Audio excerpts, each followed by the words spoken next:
Let's speak about prospective transfers. Are you still talking to potential new recruits? Yeah, there's another one that we've made strong inquiries for. It's not looking very likely at this stage. Once again, it's the player's obviously under contract and it would be a fee. Not sure that'll be achievable this window. But obviously we've got Danny Johnson back in the building now with us. And as far as we're concerned, he's back and he's available for Saturday. Something happens prior to that or after that, then we'll look at it. But as far as we're concerned, no deal's been done with any other club, and he's back and he's scoring goals, and he's hopefully can do that for us. Let's speak about Danny Johnson in a bit more detail.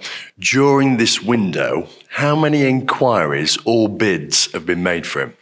Inquiries, quite a few. I would say 5 or 6, something like that. I think we've had a couple of firm bids. Nothing meets evaluation, but we're very happy to have Danny back. It's not a problem for us to get him back in and involve him. The only thing the slight problem we have in the next 2 weeks is the 3-club rule, which if he plays for us, I'd say on Saturday or just appears on the pitch, then he can only play for us or Walsall for the rest of the season. So that rules out anybody coming in and buying him in the last week or so. But if we reach a decision that Danny's going nowhere, and he's happy with that as well, that he's going to help us try and get promoted in the second half of the season, then that becomes irrelevant anyway. So you've got a bit of a conundrum in that sense, haven't you? If you play him on Saturday, the options are limited. Yeah, definitely. So we'll have a chat this week, obviously with David, the owners, and Danny himself, and then we'll judge it. It might be that we hold him back for a game on Saturday, and then it becomes a bit clearer the week after, because I don't want to reduce the club's options, or everybody's options that much just for the sake of one game. So after Saturday we said, listen, right, Danny's staying with us. He's still available for the 19 games that are left. So I'm not sure that one game will make a great deal of difference in terms of that.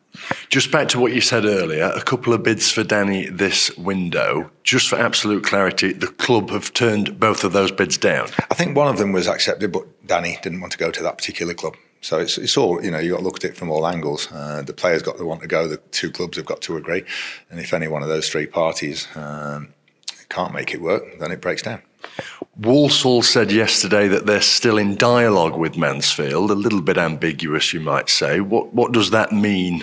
It means they're still talking. Well, where are the talks at? Well, they've made a bid that I don't think at this moment is up to the valuation, but it's about that, but it's not really about it. It's whether we want to keep Danny for the rest of the season. That's the thing. We're under no pressure to sell. The owners have been clear and brilliant about that. We're under no pressure to get rid of Danny. If we want to keep him, that's fine. So that's what we're going to assess this week. As manager, do you want to keep him? I think if you get another striker. What you can't guarantee, and you can't guarantee any player, is 20 games between now and the end of the season. But to have another striker who's in form and scoring goals, you're not going to let that go, easily. If Danny comes to us and says, listen, I've really enjoyed it at Walsall, that's where I want to be personally and everything, it's a different ball game. But he hasn't said that. And we're going to sit down and have a chat this week and see how he feels. But I think David talks to his agent quite a bit, because he's also the same agent as Callum Johnson that's just come in, and a couple of other lads that we work with. So we get on well with him. He's intimating to us that Danny's quite happy to stay for the rest of the season. I think he is. I think Danny just wants to be involved, get on the pitch, score goals, and if we can use him for that, we're going to do it. Again, for clarity, you've just given us a revealing answer, but do you know his absolute desires and wishes? Yeah, well, no, other than he said he's not going to sign anywhere for longer than the rest of this season. So whether it's us or Walsall, he won't be signing a long-term contract at Walsall. It was literally just to the end of the season, and he's got till the end of the season with us, so it doesn't change from that perspective. When he left in the summer, you were quoted as saying that you'd never had an issue with him, his attitude or that type of thing. Sometimes these things just don't work out in football. I'm paraphrasing there, but that was your sense. And furthermore, that he might not fit the style in which Mansfield play. Has the latter changed, do you think? No, not greatly. But I think Danny being away and getting confidence and scoring goals, I think that has changed from where we were at the start of the season. We knew that we had sort of Oates, Akins, Barry, Swan. we lost Oatsy for 3 months the week after that Danny went. If that had happened a week before, Danny wouldn't have gone anywhere. So he was never that far away. And we always knew Danny would score goals. He's done that all through his career. But sometimes the way that we play, we weren't quite as fitting as we'd hoped in that way.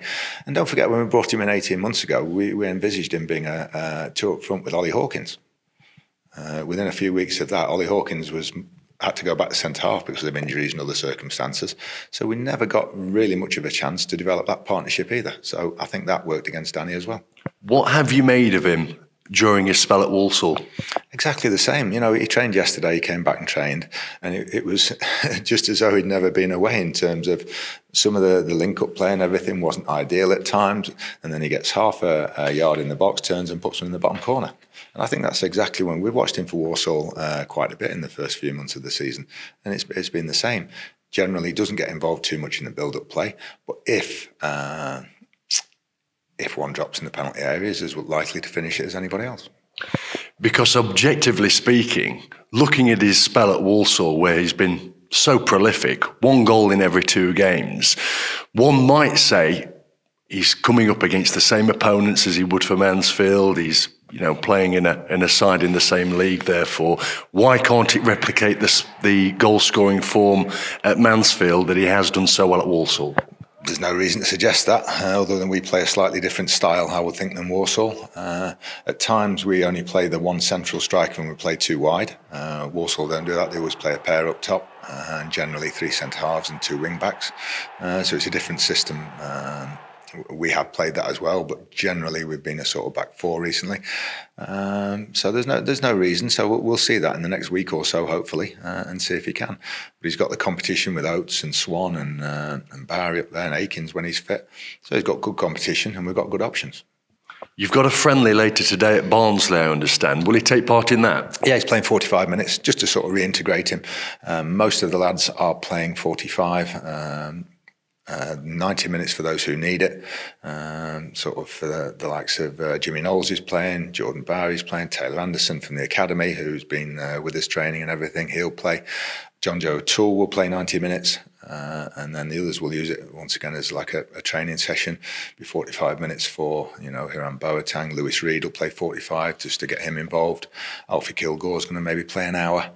Macker will play 45. The only ones who aren't involved are the oldies. Perch and Quinn. I don't think it would benefit them. Oatsy with his ankle.